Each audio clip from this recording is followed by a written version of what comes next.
Chapitre 8. La dimension de la transcendance. Vie et plus que vie. C'est à cet homme seulement que peuvent servir de base élémentaire les éléments positifs relevés dans notre précédente analyse, car, tournant son regard vers l'intérieur, il ne trouvera pas une matière changeante et divisée, mais une direction fondamentale, une dominante, même si des impulsions secondaires la recouvrent ou la limitent. Qui plus est, l'essentiel, c'est que cet homme se caractérise par une dimension existentielle, absente dans le type d'homme qui prédomine actuellement, à savoir les dimensions de la transcendance. Le cas de Nietzsche est un exemple des problèmes qui se posent alors, car beaucoup de ses attitudes impliquent tacitement l'action même inconsciente de la dimension de la transcendance. On ne peut expliquer autrement le caractère arbitraire et contradictoire de ces diverses positions. En outre, ce n'est qu'en les envisageant de ce point de vue qu'il est possible de les intégrer et de les consolider d'une façon satisfaisante en évitant la déviation naturaliste. Le fait même que d'une part Nietzsche a réellement senti la vocation du type d'homme particulier dont il est question, tant dans la partie destructive de son œuvre que dans celle où il cherche à se porter au-delà du point zéro des valeurs, mais que d'autre part, plutôt que d'assumer consciemment la dimension essentielle de la transcendance, il en fut presque le succube, qu'il fut plus l'objet que le sujet de la force correspondante qui agissait en lui, ce fait nous offre un fil conducteur sûr pour nous orienter à travers tout le système nietzschéen pour reconnaître aussi bien les limites de celui-ci que les valeurs supérieures qu'il peut nous offrir. Il est non moins évident que la solution obtenue moyennant un renversement de la vision tragique et absurde de la vie en son opposé, la solution nietzschéenne du problème du sens de la vie qui consiste à affirmer que ce sens n'existe pas hors de la vie, que la vie a son sens en elle-même, affirmation dont s'inspirent tous les thèmes particuliers que nous avons examinés, y compris celui de l'éternel retour, il est évident, disons-nous, que cette solution n'est valable que si l'on présuppose un être dont la transcendance est la composante essentielle. Un développement détaillé de cette thèse ne serait pas de mise ici. Il trouverait mieux sa place dans une étude spéciale sur Nietzsche. En ce qui concerne la volonté de puissance, nous avons déjà vu que celle-ci correspond moins au caractère général de la vie qu'à l'une de ses manifestations possibles, à l'un de ses multiples visages. Que la vie se surmonte toujours elle-même, qu'elle veuille s'élever et en s'élevant se surmonter elle-même. Que le secret confié par la vie soit « je suis ce qui doit toujours se surmonter soi-même ». Tout ceci n'est que la projection d'une vocation très particulière dans le cadre d'une certaine vision du monde, le reflet d'une nature donnée, et ne constitue en aucune façon le caractère général, objectif de l'existence. Le vrai fond de l'existence, c'est en effet l'interprétation de Schopenhauer plutôt que celle de Nietzsche qui nous le montre.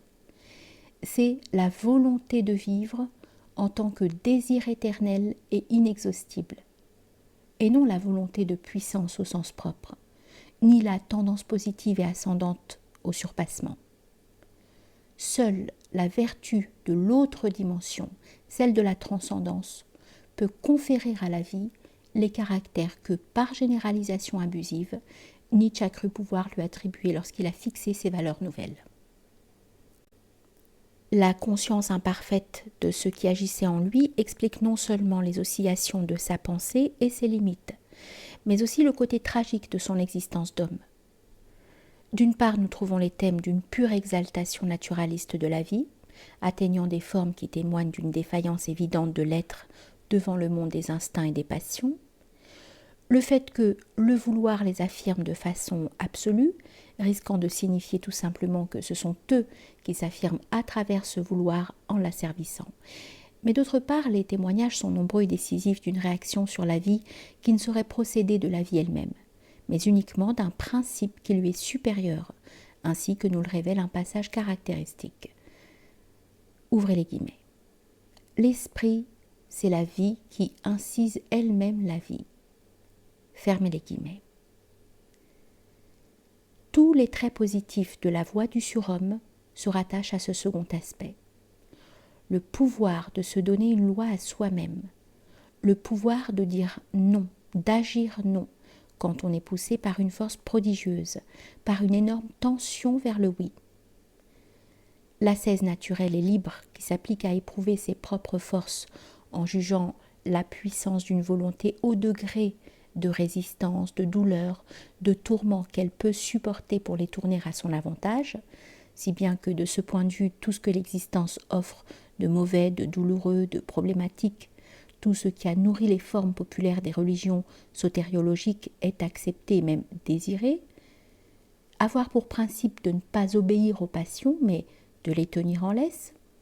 La grandeur de caractère ne consiste pas à ne pas avoir de passion, il faut les avoir au plus haut degré, mais les tenir en laisse, et sans que cette domination soit une source de joie particulière, avec simplicité.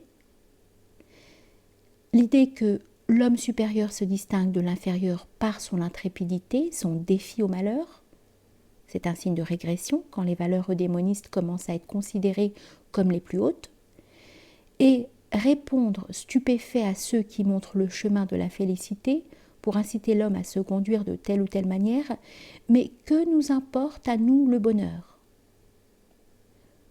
Reconnaître qu'un des moyens par lesquels se conserve une espèce humaine supérieure consiste à s'arroger le droit à des actes exceptionnels vécus comme des tentatives de victoire sur soi-même et des actes de liberté, et s'assurer par une espèce d'ascèse une prépondérance et une certitude quant à sa propre force de volonté, sans fuir aucune sorte de privation. Affirmer la liberté qui consiste à maintenir la distance qui nous sépare, être impassible devant les peines, les duretés de l'existence, les privations, la vie même.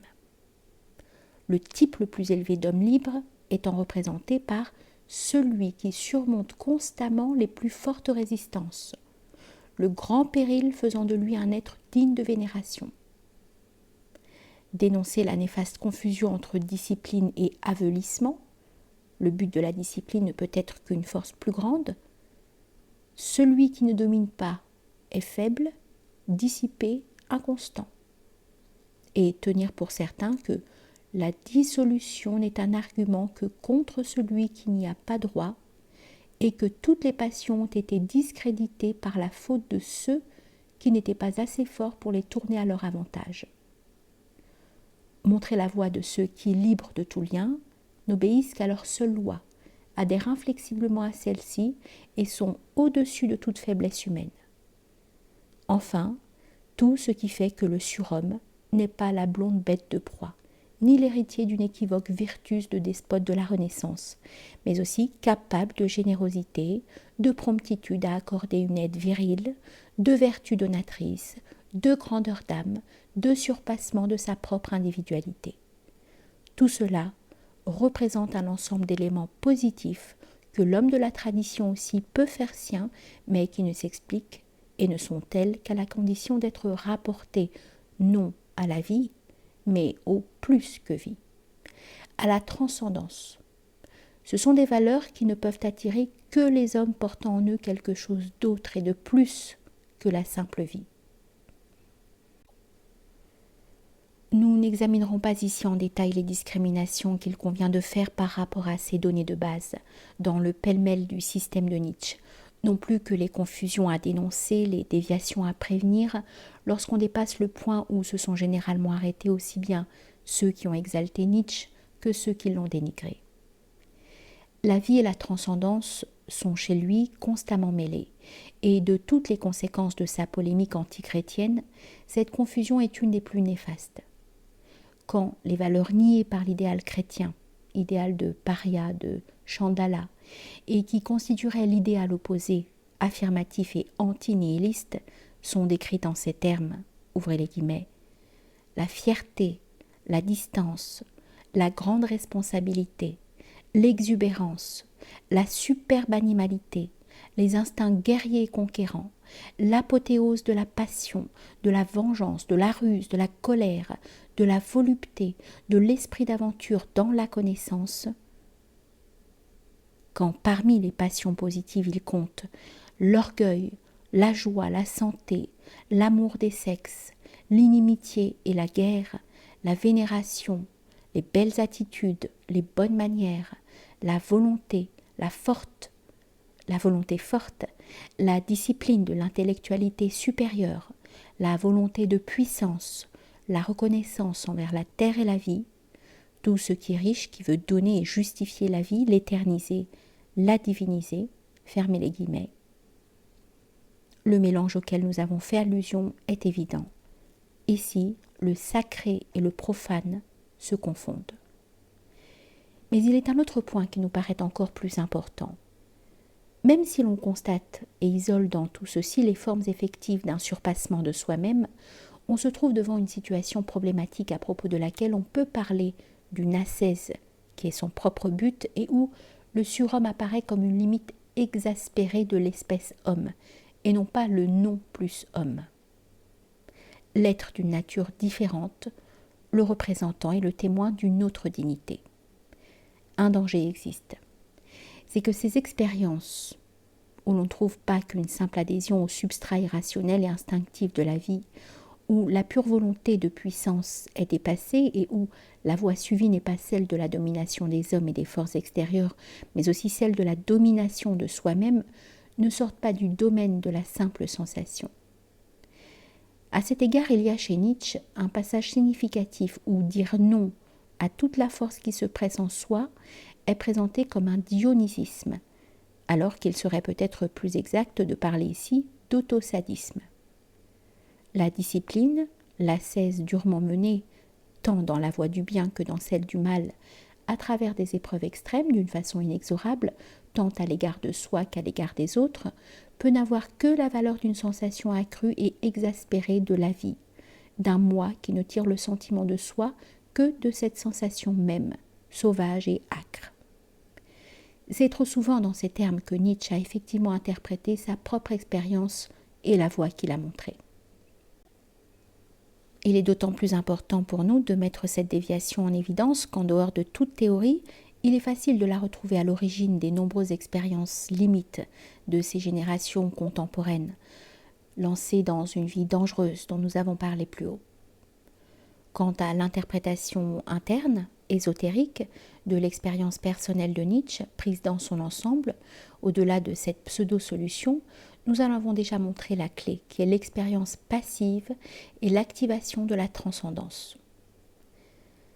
La rupture de tous les liens, l'intolérance pour toutes les mythes, le mouvement pur et incoercible du dépassement sans but déterminé, d'une avance incessante au-delà de tous les états, de toutes les expériences et de toutes les idées et naturellement à plus forte raison au-delà de tout attachement humain à une personne donnée, sans crainte des contradictions ni des destructions, en somme le mouvement pur, avec tout ce qu'il comporte de dissolvant, l'acte d'avancer comme un feu dévorant qui ne laisse rien derrière soi, pour employer cette expression d'une vieille sagesse traditionnelle qu'il faut cependant reporter à un contexte très différent, ce sont là des caractéristiques essentielles qu'on a déjà relevées chez Nietzsche et qu'il faut précisément comprendre comme autant de formes d'action et de manifestation de la transcendance. Mais le fait que celle-ci n'ait pas été reconnue et assumée comme telle, que la force soit donc restée dans le circuit fermé de l'immanence, de la vie, provoquant un voltage que ce circuit ne pouvait soutenir, ce fait pourrait en outre être la cause véritable, la cause la plus profonde de l'écroulement final de Nietzsche en tant qu'homme. Il eut du reste constamment la sensation de vivre dangereusement. Nous le citons. J'ai réellement la sensation de vivre une vie hautement dangereuse. Je suis une de ces machines qui peuvent exploser. Fin de citation. Il parla aussi en d'autres occasions d'un voisinage continu du danger. Et c'est sûrement de là qu'en généralisant, il tira l'idée que les hommes supérieurs sont continuellement en danger, intérieurement et extérieurement. Même de ce point de vue particulier, on voit clairement toute l'importance que revêt Nietzsche en tant que symbole pour notre recherche. Il est un exemple précis de ce qui peut et même doit se vérifier chez un type d'homme en qui la transcendance s'est réveillée, mais qui est décentré par rapport à celle-ci. Nous verrons que l'existentialisme, dans ses thèmes essentiels, doit être interprété sur les mêmes bases. Telle n'est pas la voie de l'homme que nous avons en vue, car sa structure est autre. Il faut tracer une ligne de démarcation précise. Il n'a pas été inutile toutefois de préciser à cette occasion ce à quoi l'on doit s'attendre si l'on reste en deçà de cette ligne de démarcation, dans certains cas particuliers où l'on suit la voie de l'immanence sans faiblesse, sans retour en arrière, sans baisse de niveau, mais aussi sans être capable d'aboutir à ce bouleversement qui peut seul compenser l'absence initiale de cette qualité que nous avons signalée chez l'homme de la tradition, chez l'homme qui, actuellement, n'est pas moderne. Quand on s'est engagé dans la voie de l'affirmation absolue et que l'on a fait sienne toutes ces formes d'ascèse et d'activation d'une intensité supérieure de vie dont nous avons parlé, la seule solution libératrice réside dans un changement conscient de pôle. Il faut qu'à un moment donné, dans certaines situations, par une sorte de rupture ontologique de niveau, l'extrême intensité de la vie se transforme, se renverse presque, en une qualité différente. Que le Mehrleben fasse place à un Mehr als Leben, selon l'heureuse formule proposée par Simmel dans un contexte différent. C'est là une possibilité que l'on peut envisager, même à notre époque. Si elle se réalise, quelques hommes peuvent obtenir, même dans des conditions actuelles, une qualification analogue à celle qui est congénitale chez le type que nous étudions. Des impulsions confuses vers des ouvertures de ce genre, en rapport avec la traumatisation de l'existence, sont assez fréquentes de nos jours. L'intérêt pour le zen manifesté par certains représentants de la Beat Génération, par exemple, est un signe caractéristique. Cette solution est toutefois conditionnée par quelque chose comme une brusque illumination, le tatori du zen. Sans elle, la voix de ceux qui sont livrés à des expériences semblables à celles de Nietzsche et en général de ceux chez qui, à la faveur d'une circonstance quelconque, qu'il l'évolue ou non, la transcendance s'est éveillée sur le plan humain comme une énergie se manifeste dans le monde où Dieu est mort, cette voie va vers l'abîme. Et ce serait dans ce cas un pauvre réconfort que de parler des saints maudits de notre temps, ou d'anges au visage de criminels ou de pervertis.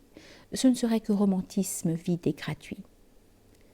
Dans le cas contraire, c'est-à-dire positif, on pourrait exprimer le résultat obtenu en disant que du plan de Dionysos, on est passé à celui d'une supériorité spirituelle, correspondant dans l'Antiquité au symbole apollinien ou olympien.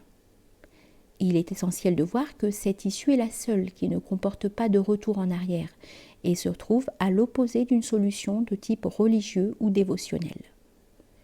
Elle exclut même définitivement toute solution de ce genre.